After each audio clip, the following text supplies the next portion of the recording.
ఒక భావోద్వేగ వాతావరణం నడుమ చంద్రబాబు గారి ప్రమాణ స్వీకారం అయితే కొనసాగింది. ప్రమాణ స్వీకారంలో హైలైట్ పాయింట్ ఏంటంటే బాబు గారు ప్రమాణం చేసే సమయంలో నారా చంద్రబాబు నాయుడు అను నేను అనే ఆ పదం వినబడగానే ఆ కుటుంబంలో ఒక్కసారిగా భావోద్వేగం, ఒక పక్క హర్షాతిరేకం, ఆనంద బాష్పాలు.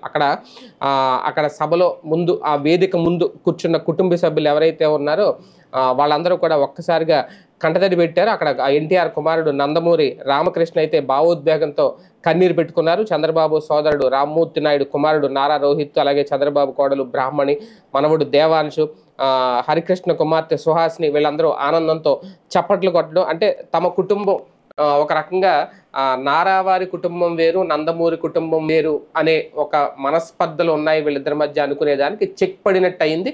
వాళ్ళ మధ్య ఎటువంటి వివాదాలు, విభేదాలు, మనస్పర్ధలు అయితే ఏమీ లేవని క్లారిటీ వచ్చింది. వాళ్ళ కళ్ళల్లో కనిపించిన ఆనందం చూస్తేనే దానికి నిదర్శనం. అదే బాగా హైలైట్ పాయింట్ చంద్రబాబు నాయుడు గారి ప్రమాణ స్వీకారంలో. అయితే చంద్రబాబు గారి కెరీర్, గత రాజకీయ చరిత్ర ఒకసారి చూసుకుంటే 1995లో సెప్టెంబర్ 1న ముఖ్యమంత్రిగా ప్రమాణ స్వీకారం చేశారు. ఆ తర్వాత 1999లో మరోసారి విజయం సాధించి 95 నుంచి 2004 మే వరకు వరుసగా 9 ఏళ్ల పాటు ముఖ్యమంత్రిగా ఉన్నారు. మళ్ళీ దాదాపు ఒక 10 ఇయర్స్ బ్రేక్ అయితే వచ్చింది. 2014లో విభజిత ఆంధ్రప్రదేశ్కు తొలి ముఖ్యమంత్రిగా బాధ్యతలు చేపట్టారు.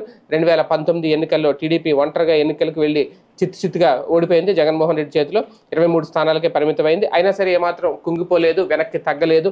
ప్రతిపక్షంలో పోరాటం కొనసాగించారు. ప్రజల తరపున మళ్ళీ మరొకసారి అధికారం చేజిక్కించుకున్నారు. ఆ ఆనందం అయితే ఆ కుటుంబంలో చాలా స్పష్టంగా కనిపించింది. అదే చంద్రబాబు నాయుడు గారి ప్రమాణ స్వీకారంలో హైలైట్ పాయింట్.